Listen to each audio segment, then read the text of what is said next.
I believe in non-orthodox economics. Like I like MMT. So the idea, magic monetary theory. yeah, right. It's not magic. It's just accounting. But you said something interesting, and I'm interested in this because I'm in the finance world. You said you're more interested in taxation for controlling the cost of things. Yeah, it's more about it's about kind of reining in disparities in income. It's about reining in the capacity for one individual to just become a multi-billionaire. It's more of a punishment. You don't want people to be. No, that's the Jesse Helms in you talking, pal. That's the Rush Limbaugh. Well, that's what it really sounds like. Disparity. That's wealth imbalance. You don't want that. You don't want that, because then guess what you end up getting in that case? You get an enormous amount of dead capital from billionaires that are shifting their money around, and you also get price disparities. Dead capital. Dead capital. I agree that it's dead capital if it's in their mattress, but do you think billionaires keep their money in their mattress? No. If you have an enormous amount of money sitting around and essentially like laying in the cut and earning a little bit of interest here and there, I agree that the government, depending on how it arranges its little capital gains taxes and stuff, might be able to take a piece of that action, and that might work out. But if a lot of that money is just sitting there, what do you mean by just sitting there? What's in your mind of where billionaires keep their money? Sitting there in comparison to helping out actual people's lives, as opposed to just earning a cut for a wealthy person to get a little wealthier. Investing in innovation helps people's lives? Potentially, but the history of our economy has shown that that's not really what's going on, right? What? Google is a U.S. company. Microsoft is a U.S. company. Right. Apple is a U.S. company. Innovation. It's helped American lives, yes? Right. And to what extent were they borrowing ideas from, like, say, the U.S. Department of Defense? Yeah, the military is a U.S. entity. Right. It helps everybody. Right. Capitalism has helped people. It's also hurt a lot. Right. And sure. Now socialism has helped people and has hurt people.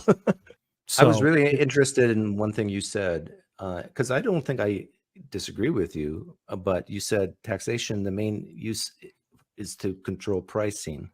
Part of it. I mean, I think largely taxation is used to justify it's to legitimize a fiat currency, which the U.S. definitely uses.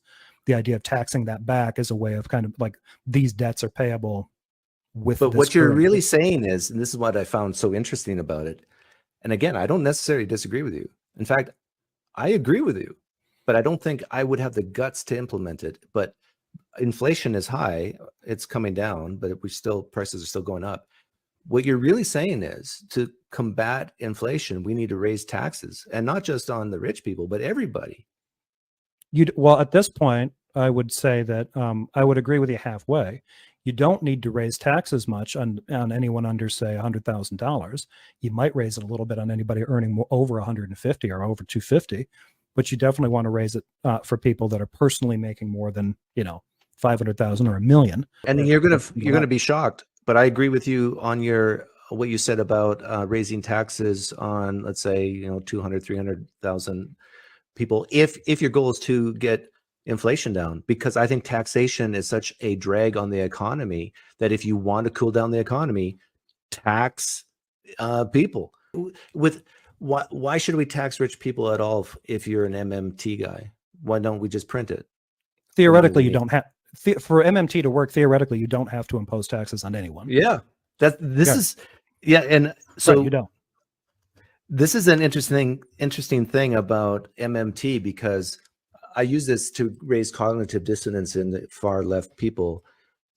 I tell them it's much easier to print the money than actually wait for people to earn it and then tax them at a high rate. Why not just who cares about taxes? It's not an efficient way to get money. Let's just print it. It sounds like you're kind of that guy, right?